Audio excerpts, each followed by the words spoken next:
হে hi everyone, আমি মনামি আর আমার channel রুমো লাইফস্টাইলে তোমাদের সুস্বাগতম। তো এটা হচ্ছে 15 তারিখের ব্লগ, যেটার আমি ভয়েস ওভার দিচ্ছি 19 তারিখ আর পোস্ট করব 20 তারিখ। কী সুন্দর তাই না? তো আমি দুপুরবেলা ওদের বাড়ি চলে গেছিলাম। ওদের বাড়িতে গিয়ে মানে ও কাছ থেকে ফিরছিলো তো আমাকে নিয়ে গেছিলো। তো তারপরে ও খাওয়া দাওয়া করে নিল, এখানে বসেছিল, আমি সেটারই ভিডিও করছিলাম। তো অপ্রস্তুতে পড়ে গেছিলো।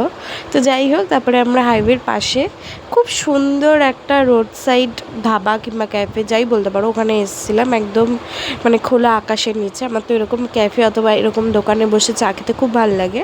তো আমরা চলে এসেছিলাম সোনাঝুরি হাট ক্যাফে, যেটা একদম বাসুদেবপুর মোড়ে অবস্থিত। তোমরা অবশ্যই এখানে এসে ট্রাই করো।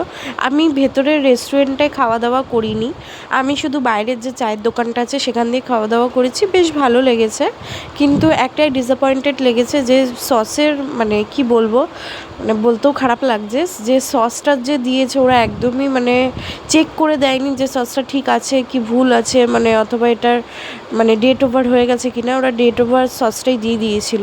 তো যাই হোক, এটাই ডিসঅ্যাপয়েন্টেড লেগেছে, বাদবাকি সব ঠিকই ছিল। তো আমরা খাওয়া দাওয়া করে চলে এসেছিলাম পেট্রোল পাম্পে তেল ভরাতে। এখানে পেট্রোল পাম্পে তেল ঠেল ভরিয়ে নিয়ে আমরা যাচ্ছিলাম বাড়ির দিকে।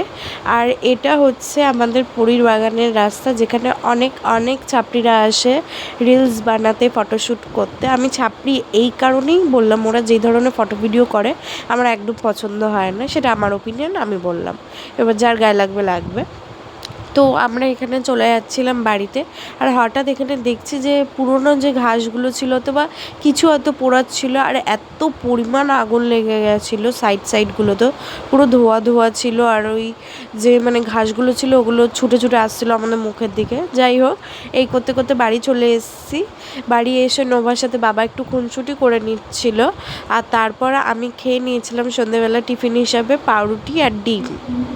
তো পাউরুটি ডিম খেয়ে আমি রাত্রে ওপরে যেহেতু ঘুমাই একা, তো এই খাটটা আমি খুব ভালোভাবে গুছিয়ে নিচ্ছিলাম। এবার মা যেহেতু এখন আর ওপরে আসে না, তাই আমাকেই ওপরে কাজগুলো করতে হয়। তো বিছনাটা আমি ভালোভাবে গুছিয়ে নিয়ে আজকে ঠিক করেছিলাম যে আমি চুলে একটু তেলও দেব। তো চুলে ভালোভাবে তেল মাসাজ করে চুলটা বেঁধে নিয়েছি খুব ভালোভাবে। আর চুল আমি খোপাই করে নিয়েছি, আমি যেহেতু বেনুনি বাঁধতে পারি না তাই। তো আজকের ভিডিওটা এই অবধি কেমন লাগলো জানিও, আর আমার পাশে থেকে ভাবে অবশ্যই পরপর ভিডিও আসবে।